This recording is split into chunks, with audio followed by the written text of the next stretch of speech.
স্বাগত জানাই premier university present CNTV রাত ৯টার সাতগা খবরত ওনার লগে আছে আই অনন্যা। চলন শুরুতেই চাই আজিয়ার খবরের শিরোনামগিন। শাহজালাল বিমানবন্দরের কার্গো ডিজেলত আগুন। চট্টগ্রাম সিটি মেয়র ডাক্তার শাহাদাত হোসেনের উদ্যোগে প্লাস্টিকের বিনিময়ে মিলের ঘর সাজাবার সামগ্রী। সীতাকুণ্ডত ৪৫০ জনরে ফ্রি চিকিৎসা সেবা দিয়ে লায়ন্স ক্লাব অফ চিটাগং বন্ধন। আনোয়ারা জুইদন্ডি ইউনিয়নের বিএনপির ৩১ দফাত লিফলেট বিতরণ করছে জিয়াউদ্দিন চৌধুরী আশফাক। পটিয়াত বিএনপি নেতার গাড়িত গুলি ও ভাঙচুর। উত্তর মাদারসাত তারেক রহমানের ঐতিহাসিক সাক্ষাৎকার প্রচারত উৎসব মুখর পরিবেশ। এবার বিস্তারিত খবর। ঢাকার হযরত শাহজালাল আন্তর্জাতিক বিমানবন্দরের কার্গো ডিজেলত পণ্য রাখার স্থানত অইন লাগিয়ে আজি শনিবার বেলা ২:৩০টার দিকে অইনিবে লাগে। বিমানবন্দরের ৮ নম্বর গেটর কার্গো ডিজেলত এই অইন লাগে বলে জানাই ফায়ার সার্ভিসের মিডিয়া সেলর কর্মকর্তা তালহা বিন জসিম। বিমান বাহিনীর ফকতুন মাইকিং করিয়ে উৎসুক জনতারে সরি যাইতো হনই। কার্গো ডিজেল ভবনতুন বোধজনে ধোঁয়া বাইরেতেও দেখে অইন নিয়ন্ত্রণত বাংলাদেশ সিভিল এভিয়েশন সহ ফায়ার সার্ভিস এবং বাংলাদেশ বিমান বাহিনী দুয়া ফায়ার ইউনিট হামগড়ের বলে জানাইয়া আন্তঃবাহিনী জনসংযোগ পরিদপ্তর। ঢাকা হযরত শাহজালাল আন্তর্জাতিক বিমানবন্দরের কার্গো টার্মিনালত অগ্নিকাণ্ডের ঘটনাত এখনো পর্যন্ত সর্বশেষ ৪ ফ্লাইট ঢাকাতুন ডাইভার্ট হইয়ে চট্টগ্রাম শাহ আমানত আন্তর্জাতিক বিমানবন্দরত অবতরণ করেছে। তৎমধ্যে ২ চট্টগ্রাম টু ঢাকাগামী ডোমেস্টিক ফ্লাইট এবং অপর ২ আন্তর্জাতিক ফ্লাইটের একখান US Bangla Airlines Bangkok to Dhaka আর কান এয়ার আরাবিয়ার মধ্যপ্রাচ্য টু ঢাকা। চট্টগ্রাম শাহ আমানত আন্তর্জাতিক বিমানবন্দরের সকল কার্যক্রম স্বাভাবিক আছে। ঢাকা হযরত শাহজালাল আন্তর্জাতিক বিমানবন্দরের কার্গো টার্মিনালত অগ্নিকাণ্ডের ঘটনাত এখনো পর্যন্ত সর্বশেষ ৪ ফ্লাইট ঢাকাতুন ডাইভার্ট হইরে চট্টগ্রাম শাহ আমানত আন্তর্জাতিক বিমানবন্দরত অবতরণ করছে। তৎমধ্যে ২ চট্টগ্রাম টু ঢাকাগামী ডোমেস্টিক ফ্লাইট এবং অপর ২ আন্তর্জাতিক ফ্লাইটের একখান ইউএস বাংলা এয়ারলাইন্সের ব্যাংকক টু ঢাকা এয়ার আরাবিয়ার মধ্যপ্রাচ্য টু ঢাকা। চট্টগ্রাম শাহ আমানত আন্তর্জাতিক বিমানবন্দরের সকল কার্যক্রম স্বাভাবিক রইয়ে। প্লাস্টিক দিলে মিলিব ঘর সাজাবার সামগ্রী এমনই স্লোগান দিয়ে শুরু হই এক ব্যতিক্রমী পরিবেশ বান্ধব উদ্যোগ। ক্লিন বাংলাদেশের উদ্যোগে এবং চট্টগ্রাম সিটি কর্পোরেশনের সহযোগিতায় শুরু হই clean Bangladesh plastic exchange corner কার্যক্রম। বিস্তারিত সন ভিডিও। ক্লিন সিটি করতে চাই, একটা এনভায়রনমেন্টাল পলিউশন ফ্রি একটা চট্টগ্রাম পেতে চাই, তাহলে আমাদেরকে আজকে ক্লিন বাংলাদেশ যে কাজগুলো করছে সবাই একসাথে সে সর্বাত্মক ভাবে তাদেরকে সহযোগিতা করতে হবে এবং আমাদের সবাইকে নতুন উদ্যমে একটি সুন্দর বাংলাদেশ গড়ার পথে নিয়ে এগিয়ে যেতে হবে। আমাদেরকে প্রচুর গাছ লাগাতে হবে, গাছের কোনো বিকল্প নেই। আমরা মনে করি আজকে যে সবুজ বনায়ন আমরা যেটা ডিক্লেয়ার করেছি ১০ লক্ষ গাছ লাগানো, এটা আমরা যদি সবাই বাসার আঙিনায় কিংবা আমাদের যে রাস্তায় যেখানে আমরা আজকে সবুজায়ন করছি সেখানে যে কোনো জায়গা থেকে যে কোনো ব্যক্তি যে কোনো জন সেটা যদি লাগাই তাহলে পরে আমরা একটি সবুজ চট্টগ্রাম আমরা চট্টগ্রামবাসীকে উপহার দিতে পারবো। আমরা জানি যে আজকে যে আমরা গাছের কোনো বিকল্প নেই। প্লাস্টিক দিলে মিলিব ঘর সাজাবার সামগ্রী এই স্লোগানে চট্টগ্রামত শুরু হই ক্লিন বাংলাদেশের পরিবেশ বান্ধব উদ্যোগ plastic exchange corner. Chattogram city কর্পোরেশনের সহযোগিতায় এই কার্যক্রমের লক্ষ্য নাগরিকরে প্লাস্টিক পুনর্ব্যবহারের লাই উৎসাহিত করা। ১৮, ১৯, ২০ ও ২৫, ২৬, ২৭ অক্টোবর বিয়ান ১০টা তুন দুপুর ১টা পর্যন্ত গুলজার টাওয়ারর দক্ষিণ গেটত কার্যক্রমে চলিব। উদ্বোধন করছে city mayor doctor Shahadat Hossain. বিশেষ অতিথি আছেন প্রফেসর আব্দুল আলিম ও পরিবেশ অধিদপ্তরের সিনিয়র কেমেন্ট রুবায়া তাহরিম সৌরভ। সভাপতিত্ব করছে ক্লিন বাংলাদেশের প্রতিষ্ঠাতা শওকত হোসেন জনি এবং সঞ্চালনা করছে মেজবা উল হক ইমন। মেয়র হইয়ে পরিচ্ছন্ন সবুজ জলবদ্ধতা মুক্ত চট্টগ্রাম করতে বেগুনত্ব নিয়ে সচেতন হম পড়িব। অনুষ্ঠানত স্বেচ্ছাসেবী প্লাস্টিক দিয়ে তৈরি ঘর সাজাবার সামগ্রী প্রদর্শন করে। ক্লিন বাংলাদেশের পক্ষতুন জানানো এই উদ্যোগের লক্ষ্য নাগরিকের মাঝে বর্জ্য নয় সম্পদ ধারণা ছড়াই দেন। বিষাক্ত কার্বন ডাইঅক্সাইড আমরা বের করছি মানব দেহ থেকে প্রশ্বাসের মধ্যে দিয়ে, সেটা গাছ ধারণ করছে আর গাছ আমাদেরকে অক্সিজেন দিচ্ছে যেটি আমরা গ্রহণ করছি। কাজে আমরা মনে করি আমাদের সাথে গাছের যে ভারসাম্য এটার মধ্যে দিয়ে কিন্তু আমরা একটি ক্লিন বাংলাদেশ, একটি সবুজ বাংলাদেশ, একটি সবুজ শহর, একটি বায়ু দূষণ মুক্ত পরিবেশ দূষণ মুক্ত একটি শহর আমরা উপহার দিতে পারছি। কাজে আজকে আমরা আমাদের অনেক দায় আছে এই শহরের জন্য। এই শহরে আমরা বাস করছি, কাজে এই শহরকে আমাদেরকে ভালোবাসতে হবে। ভালোবাসতে হলে যত্রতত্র ময়লা, প্লাস্টিক, পলিথিন, ককশিট আমরা ফেলবো না। আমরা এগুলোকে রিইউজ করব এবং রিইউজ করার জন্য আজকে যে ক্লিন বাংলাদেশ যে পথ দেখিয়েছে সেই পথে আমাদেরকে থাকতে হবে এবং সবাইকে আমাদেরকে সর্বাত্মক ভাবে সহযোগিতা করতে হবে। আর আমরাও এখানে আমাদের পাশে পেয়েছি সরকার বা নগর কর্তৃপক্ষের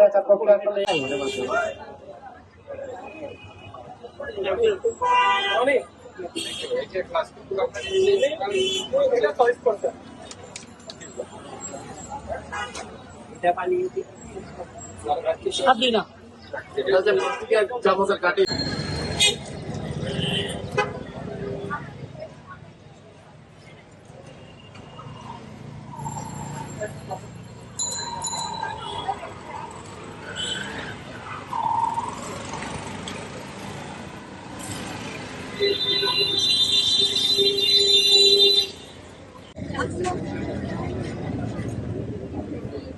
ফেলে দেবো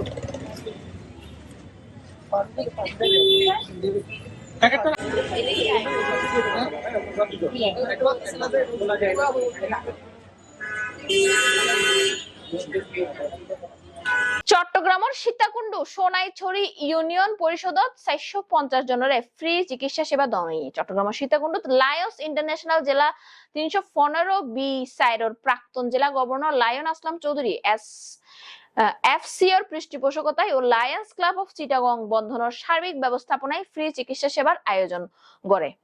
সীতাকুণ্ডের প্রতিনিধি রাফি চৌধুরীর ফাটিনা তথ্য বিস্তারিত। চট্টগ্রামের সীতাকুণ্ড উপজেলার সোনাইছড়ি ইউনিয়ন পরিষদ প্রাঙ্গণত 450 জনের ফ্রি চিকিৎসা সেবা প্রদান করা হয়। শনিবার বিয়ানে লায়ন্স ইন্টারন্যাশনাল জেলা 315 বি সাইডর প্রাক্তন জেলা গভর্নর লায়ন আসলাম চৌধুরী এফসিআর পৃষ্ঠপোষকতা এবং লায়ন্স ক্লাব অফ চিটাগং বন্ধনের সার্বিক ব্যবস্থাপনায় এই ফ্রি চিকিৎসা ক্যাম্পের আয়োজন করা হয়। অনুষ্ঠানত সভাপতিত্ব করছে লায়ন মোহাম্মদ আব্দুল খায়ের এবং পরিচালনা করছে মোহাম্মদ তাহের। অনুষ্ঠানত প্রধান অতিথি হিসেবে উপস্থিত আছেন লায়ন্স ক্লাবের জেলা governor lion Moseley Uddin Apu. বিশেষ অতিথি হিসেবে উপস্থিত আছেন সদ্য প্রাক্তন জেলা গভর্নর লায়ন কোহিনুর কামাল এবং মোহাম্মদ রবিউল হোসেন। চিকিৎসা ক্যাম্পত অংশ লইয়ে 60 জন বিশেষজ্ঞ চক্ষু চিকিৎসক। আয়োজকসকল জানাইয়ে ক্যাম্পত প্রায় 450 জন রোগী চিকিৎসা সেবা গ্রহণ করছে। লায়ন্স ক্লাব অফ চিটাগং বন্ধনের এই উদ্যোগে স্থানীয় সকলের মধ্যে ব্যাপক সাড়া ফেললে এবং বেগুনে মানবিক কার্যক্রম অব্যাহত রাখিবার আহ্বান জানাই।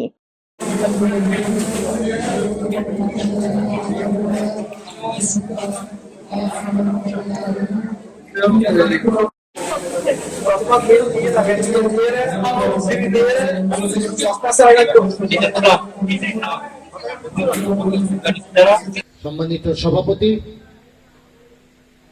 মঞ্চ প্রবিষ্ট প্রথম ভাইস জেলা গভর্নর কামরুজ্জামান লিটন, মঞ্চ প্রবিষ্ট cabinet secretary Abu Morshed, treasurer Gazi Shahidullah, অত্র এলাকার প্রাক্তন চেয়ারম্যান এবং সম্মানিত লাইনবৃন্দ, লিউবৃন্দ এবং আপনারা যারা এলাকাবাসী দীর্ঘক্ষণ ধরে আমাদের জন্য অপেক্ষা করেছেন, প্রথমেই আমি আপনাদের কাছ থেকে ক্ষমা চেয়ে নিচ্ছি, কারণ আমাদেরকে সকাল 8:30 থেকে প্রোগ্রামগুলোতে যেতে হয়েছে। আমরা এখন আনোয়ারা রায়পুরা থেকে সরাসরি এখানে এসেছি।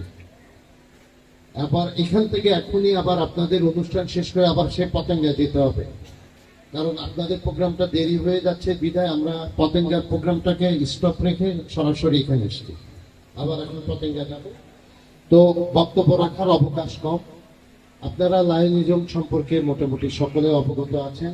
প্রথমে আমি শ্রদ্ধার সাথে স্মরণ করছি লায়ন আসলাম চৌধুরী এফসিএ মহোদয়কে, যিনি আমাদের নেতা এবং আমি যে ক্লাবের সদস্য উনি ওই ক্লাবের সদস্য, অর্থাৎ লায়ন্স ক্লাব অফ চিটং কর্ণফুলী, যেখান থেকে উনি গভর্নর হয়েছেন। আমিও ওই ক্লাবের থেকে গভর্নর হওয়ার সৌভাগ্য অর্জন করেছি।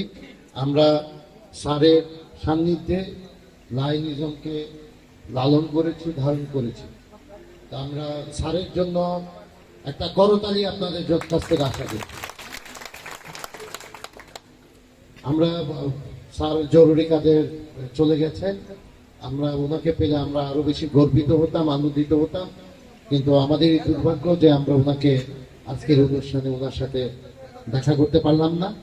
ইনশাল্লাহ ভবিষ্যতে আরো অনেকগুলি অনুষ্ঠান এখানে হবে। লায়ন্স ক্লাব অফ বন্ধনকে আমি আহ্বান করব এই জাতীয় এলাকাগুলোতে আরো অনেকগুলি এলাকা আছে, আপনারা এগুলোর মধ্যে আরো বেশি আয়োজন করবেন, তাতে আমরা যোগদান করব। এবং এখান থেকে এই মুহূর্তে আমার কাছে যে হিসাবটা এসছে, প্রায় 400-র উপর রোগী।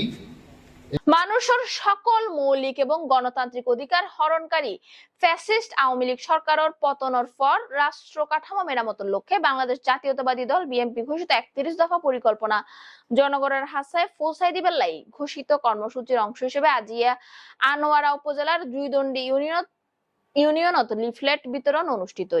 বিস্তারিত সহকর্মী শাহরিয়ার সুমনের রিপোর্ট।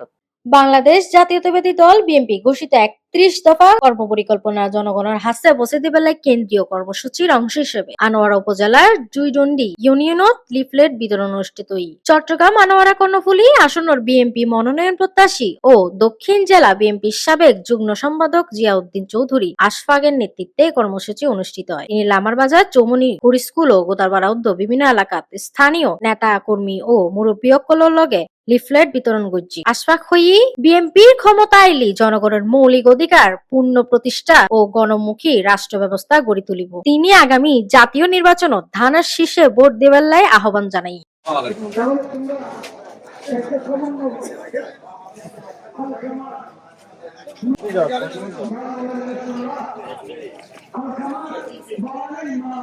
বিএনপির পক্ষ তো যেদিন সেদিন আসে পাই অপূর্ব করে আপাত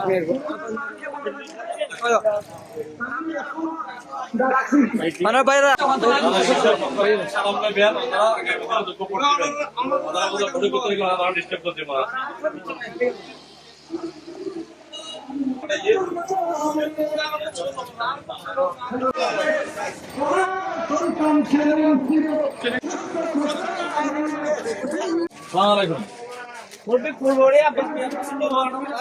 সালাম পাঠাই ওনারা কাছে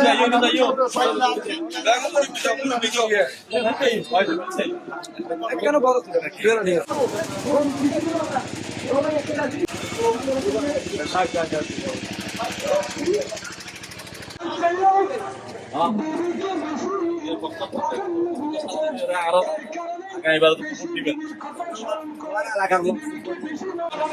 আমার মনে বিশাল কষ্ট এসেছে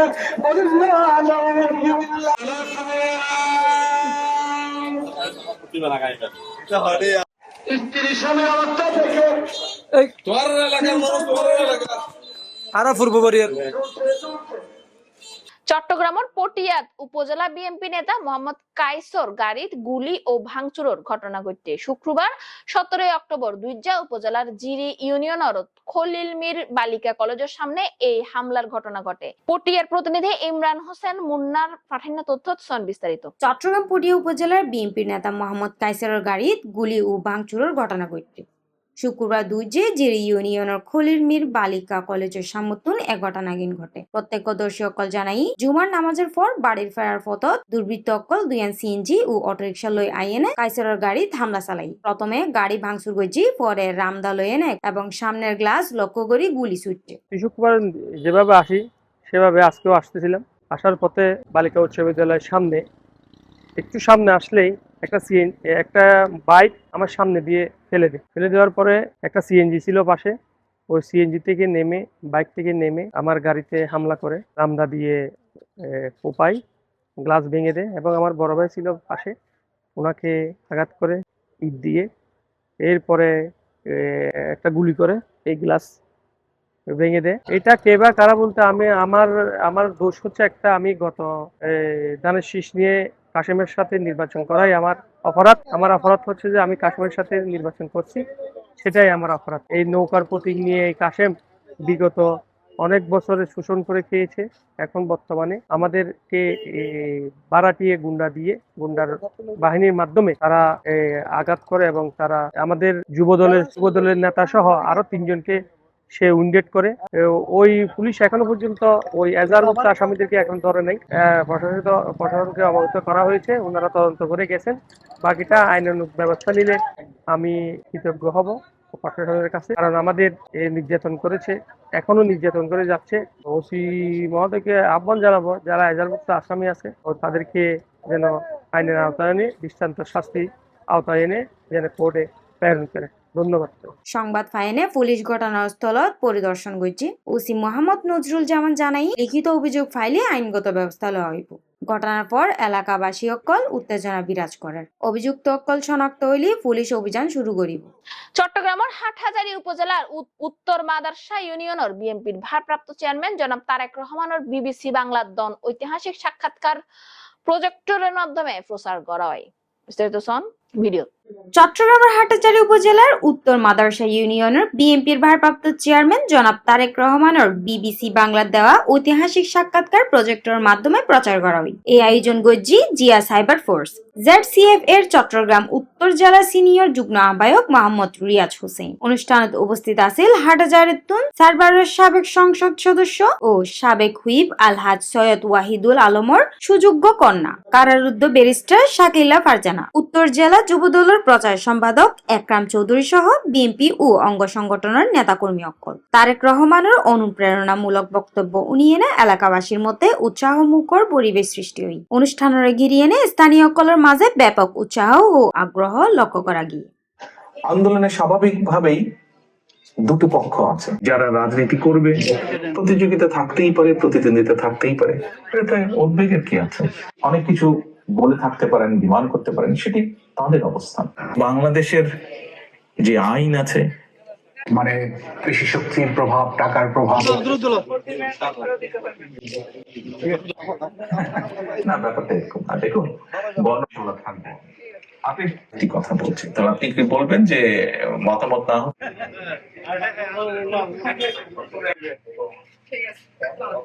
অনেক কিছু বলে থাকতে পারেন, ডিমান্ড করতে পারেন, সেটি তাদের অবস্থান। প্রথমে 2016 সালে আমরা দিয়েছিলাম। কখনোই আপনি যে বিষয়গুলো বললেন, আমরা কখনোই মানে প্রতিযোগিতা থাকতেই পারে, প্রতিদ্বন্দ্বিতা থাকতেই পারে, এটা উদ্বেগের কি আছে? সুপ্রিয় দর্শক, শেষ গড়ির প্রিমিয়ার ইউনিভার্সিটি প্রেজেন্ট সিএনটিভির রাত 9টার সাতগায়া খবর আবারও চলিশম অনারালাই তথ্যবহুল খবর লইরে। ততক্ষণ পর্যন্ত সিএনটিভি সিরিজের লগে থাকুন। সিএনটিভির ফেসবুক পেজ সিএনটিভি সিরিজি এবং সিএনটিভির ইউটিউব চ্যানেল সিএনটিভি নিউজ চাটগায়া খবর অবশ্যই সাবস্ক্রাইব করুন। ধন্যবাদ।